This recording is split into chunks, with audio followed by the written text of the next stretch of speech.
홍태 전 대법원장 사법부 때 박근혜 전 대통령과의 독대, 그러니까 따로 만나기 위해서 이정현 의원에게 로비를 한 정황이 있다. 이런 보도가 나왔어요. 이거 무슨 얘기입니까? 그러니까 2015년 여름으로 볼 수 있는데요. 이정현 의원이 2014년도 7월 달에 보궐선거 통해 당선이 되죠. 네. 그리고 나서 친박계 핵심 실세이기도 하거니와 최고위원이기 때문에 이정현 의원을 만나서 박 전 대통령과의 독대를 시도했다는 겁니다. 대법원장을 만나게 해달라? 그렇죠. 왜냐하면 상고법원 설치라고 하는 대법원의 핵심 과제 해결을 위해서는 박근혜 정부의 협조가 필요하기 때문에 여기에 대해서 이정현 의원의 연락이 굉장히 중요하게 적용될 수 있기 때문에 요청을 했다는 거고, 이정현 의원은 정호성, 우리가 이제 문고리로 잘 알려져 있는 정호성 전 비서관에게 연락을 했다라고 하는 내용들이 보도를 통해서 나오게 된 거죠. 그런데 상식적으로 좀 이상한 게 대법원장이라고 얘기하면 우리나라의 어떤 그 대통령, 대법원장, 국회의장 그 국가를 운영하는 최고의 지도자 중에 한 분인데 그분이 대통령을 만나는데 누구 줄을 대서 해야 돼요? 그러니까 이게 사실은 상고법원 설치라는 게 입법 과제로서 정확히 프로세스가 필요하다면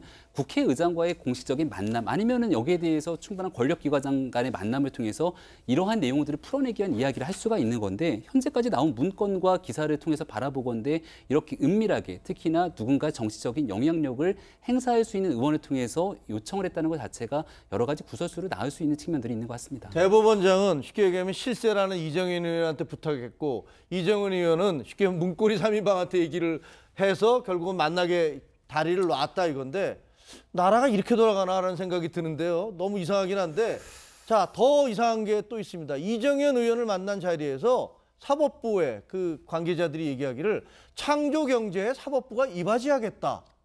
그리고 사법 한류를 추진하겠다라고 얘기를 했다고 합니다. 이건 무슨 소리죠? 저도 이해가 안 됩니다. 그 말이 무슨 말인지 이해가 안 사법부가 돼요. 어떻게 창조경제에다가 기여를 할까요? 그러니까 사법 한류라고 하는 게 사법 시스템을 구축을 해가지고 동남아나 이런 쪽으로 그러니까 수출을 하겠다. 왜냐하면 그 행정 시스템 같은 경우는 외국에서 그러니까 외국으로 수출한 경우가 있었습니다. 그러니까 이런 거 비슷하게 사법 시스템을 뭐 IT 이런 것들을 접목을 해가지고 한 다음에 외국으로 수출할 수 있지 않겠는가. 이걸 사법 한류로 이제 표현을 했던 것 같고요. 그렇게 되면은 이것도 결국 창조 경제의 일환 아니겠느냐. 이런 이야기를 했다고 하는데 말 그대로 창조 경제라고 하는 것은 박근혜 당시 대통령의 어떤 국정에 있어서 어떤 제일의 모토였던 건데, 그렇죠. 결국은 거기에 좋게 말하면 부흥, 그러니까 그 본질적으로 부한해동하는, 잘 보이기 위해서 그러니까 결국은 했던, 비볐다라고밖에는 볼 수가 없는 저런 행위라고 봐야 되는 거죠. 창조경제라는 것은 뭐 여러 비판 끝나고 난 다음에 나중에 실체가 없다는 얘기도 했지만, 구호는 있었지만 도대체 뭘 창조하는 것인지 알 수가 없다라는 얘기를 그때 당시 언론도 상당히 많이 비판을 했었죠. 본질은 당시 대통령이 여당을 좌지우지했기 때문입니다. 쉽게 말하면 이제 양승태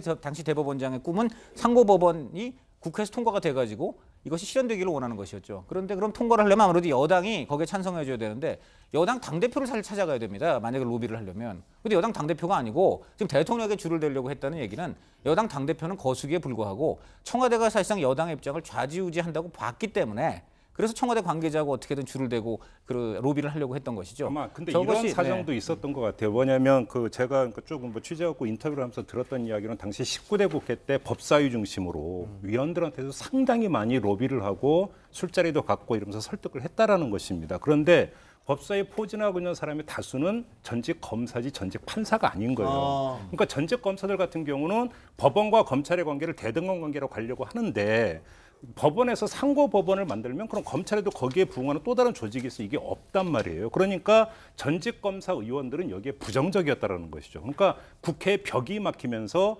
양승태 대법원은 지름길을 택하려고 했다. 그게 바로 청와대에 가서 박근혜 당시 대통령을 독대를 해서 그냥 밀어붙이려고 했던, 이러면서 경로를 저렇게 잡았다라는 것이죠. 아니 어쨌든 간에 얼마 전에 왜 저 트럼프 대통령이 무슨 코미디언이 상원의원을 가장을 해서 전화를 해서 직접 통화를 해서 그게 이제 망신이 되긴 했지만, 아니 그래도 어쨌든 대법원장이 그 대통령하고 직접 통화를 하거나 무슨 만나는 게 아니라 거기 무슨 다리를 놔서 줄을 놔서 문고리 3인방을 거쳐서 대통령을 아련할 수 있다, 뭐 이런 식의 얘기가 돌아가는 게, 야, 이게 말이 되는가 이런 생각이 들기는 하는데요.